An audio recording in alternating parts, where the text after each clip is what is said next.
The beginning of silence. Elon Musk's last tweet was on September 23, 2024. Just a simple good morning.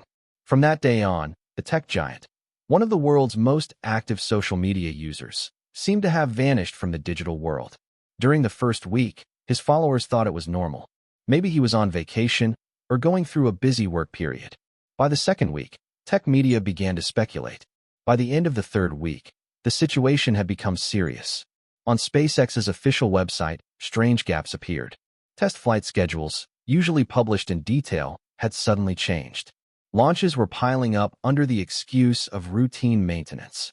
But what stood out most were the rumored test flights at night, none of which were documented in official records. In the small Texas town of Brownsville, retired teacher Margaret Williams walked her dog Max along the beach every morning. For the past 3 weeks, she had been seeing unusual lights in the sky after midnight. At first I thought it was a plane, Margaret told her neighbor Robert. But there was no sound, just a blue-white light rising silently. And the strange thing is, sometimes it stops midair. Planes don't stop in the sky. Robert Chun, a retired aerospace engineer, was intrigued by Margaret's story. With 40 years of experience, he knew such a thing was impossible. Rockets made noise. Planes couldn't hover in place.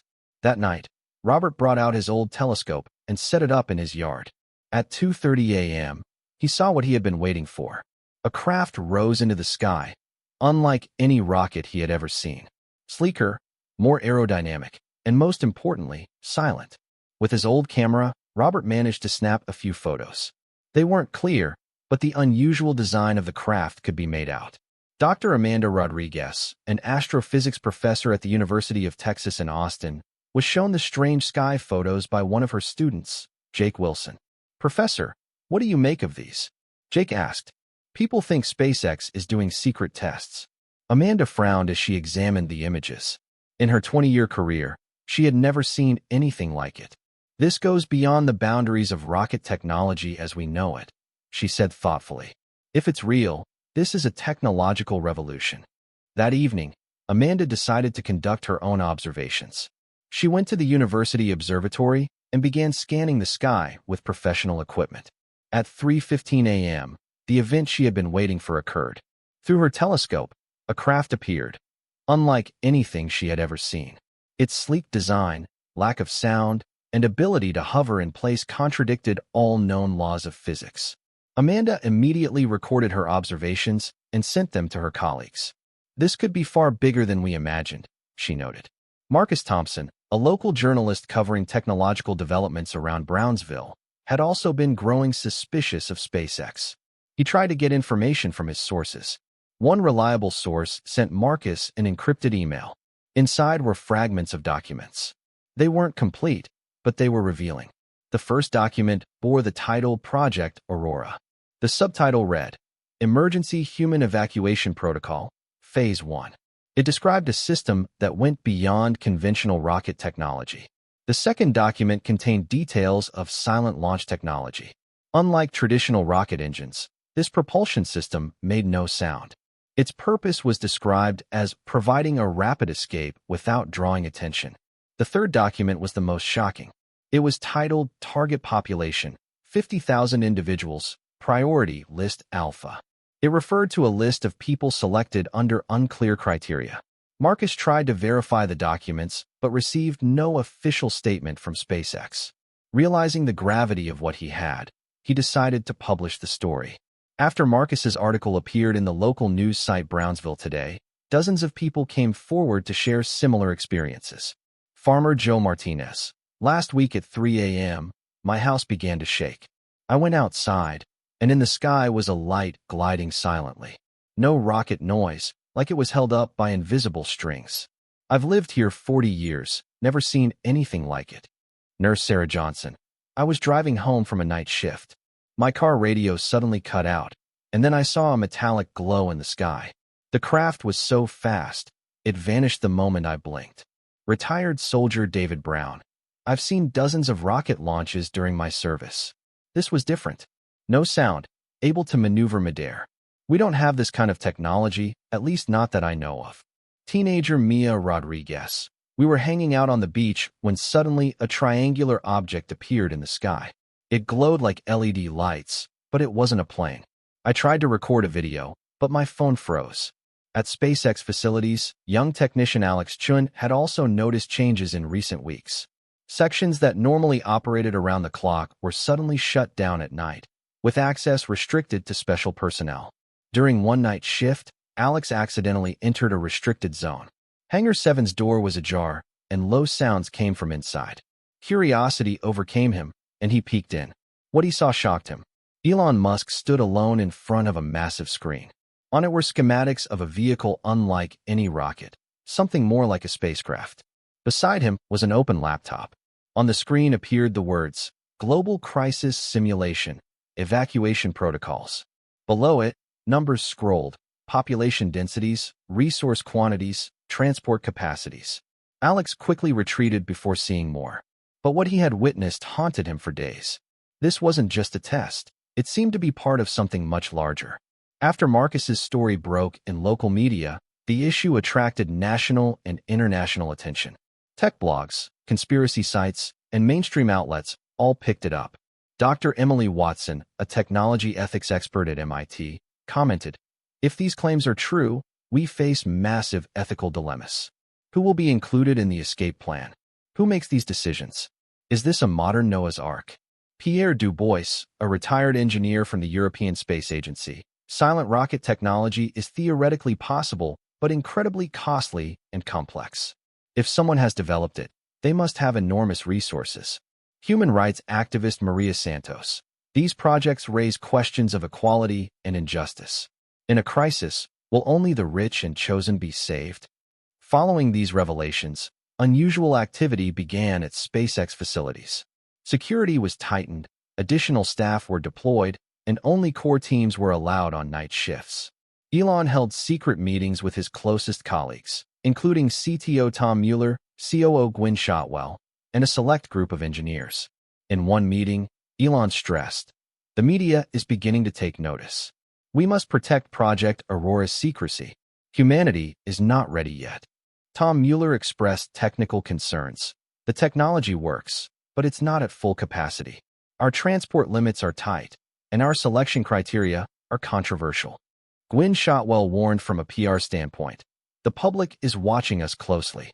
If the full truth leaks, panic and social unrest could erupt." As days passed, public questions multiplied. On social media, #Project Aurora began trending. People speculated endlessly. On TV debates, experts voiced their concerns. Astrophysicist Dr. Neil Richardson, "If real, this technology could revolutionize space exploration. But its secrecy is troubling." Ethics professor Linda Chong, "Decisions about humanity's future must be made democratically. No individual or company should decide the fate of our species." Economist Dr. Robert Kim, "Who makes it onto a 50,000-person list? Scientists? Artists? The wealthy? What are the criteria?" Dr. Amanda Rodriguez decided to investigate further. With a few colleagues, she planned to observe near the SpaceX facilities. Together with Dr. Michael Brown from the University of Texas and Dr. Jennifer Lee from the University of Arizona, they arrived with professional equipment. The first 2 nights they saw nothing. On the third night, at 2:45 a.m., the event they were waiting for happened. "Amanda, look over there," Michael shouted. Through their telescopes, an unusual craft was slowly rising. It was completely different from traditional rockets. Taller, thinner, with a metallic glow. Its most astonishing feature, it made no sound. "How is this possible?" Jennifer murmured. "Rocket fuel burns, it has to make noise." Amanda recorded its movements.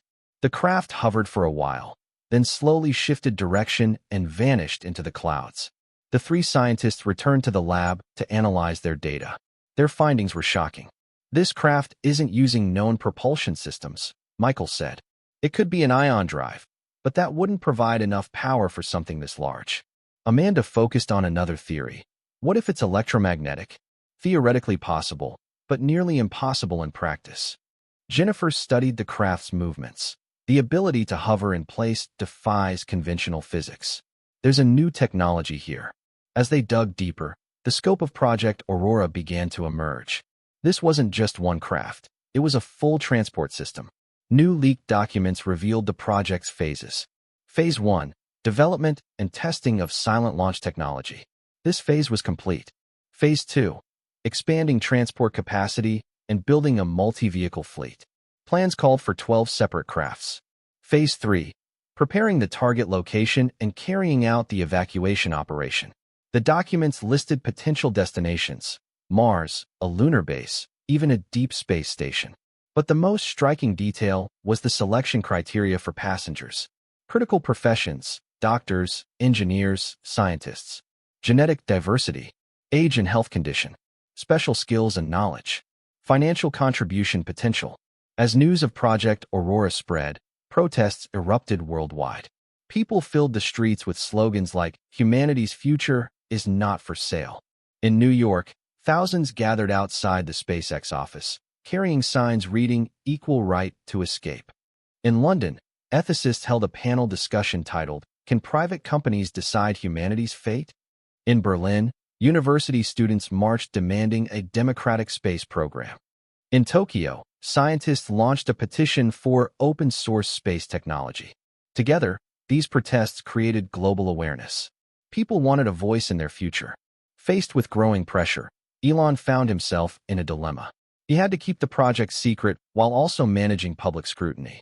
In a meeting with SpaceX's communications team, he said, "The project isn't ready. If we reveal everything now, it will cause panic.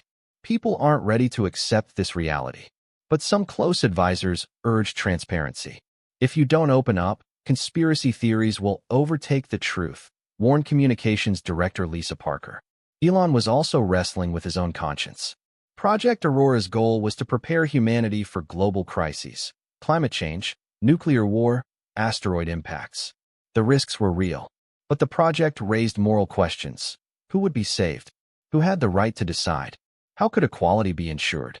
As public pressure mounted, Elon authorized one final test. This would fully demonstrate Aurora's capabilities and help him decide its future. The test was set for 3:30 a.m.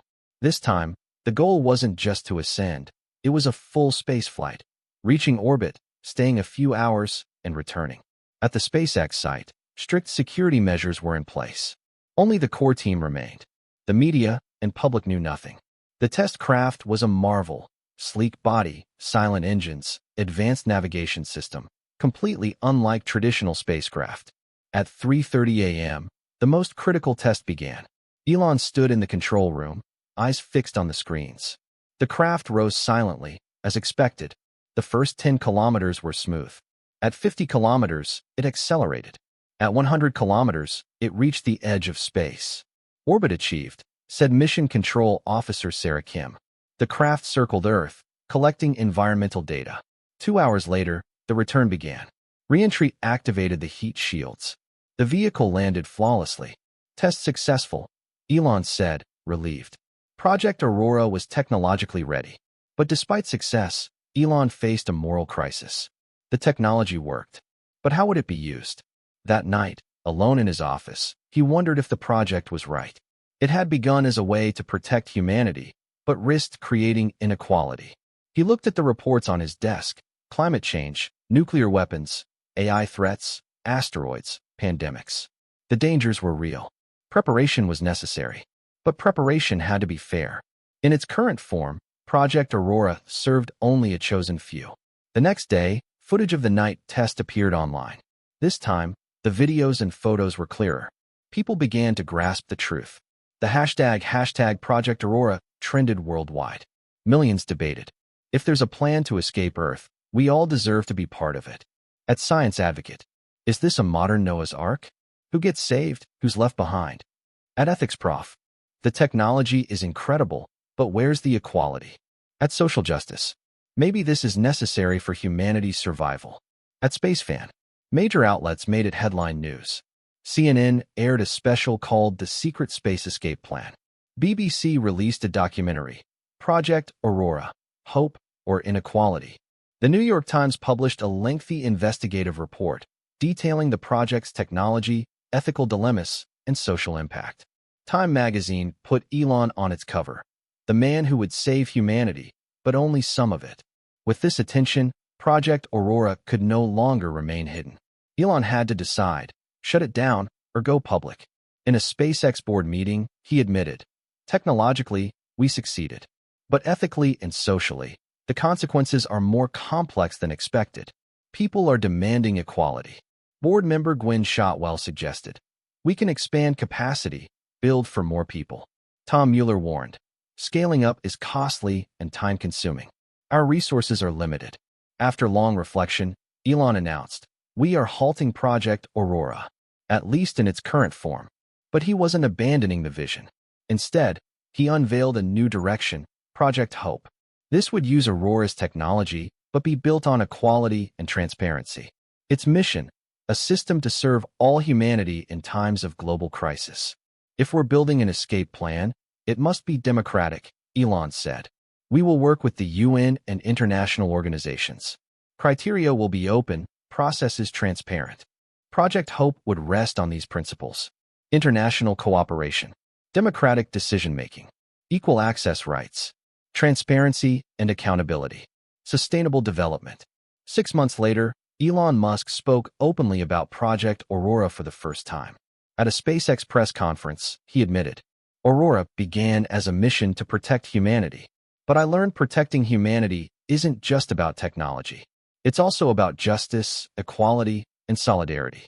He announced details of Project Hope, now being developed with scientists from 50 countries, UN representatives, and NGOs. But even then, big questions remained.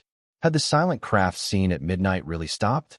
Or was a secret version of Project Aurora still alive? At the end of the press conference, as Elon answered questions, his expression was ambiguous.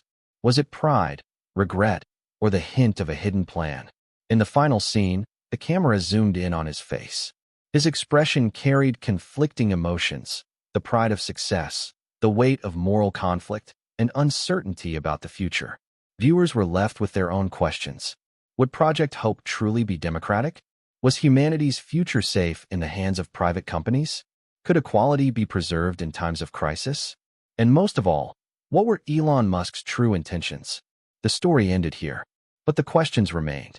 Like the mysterious crafts that rose silently at midnight, the truth had slipped behind the clouds, left to the audience's imagination.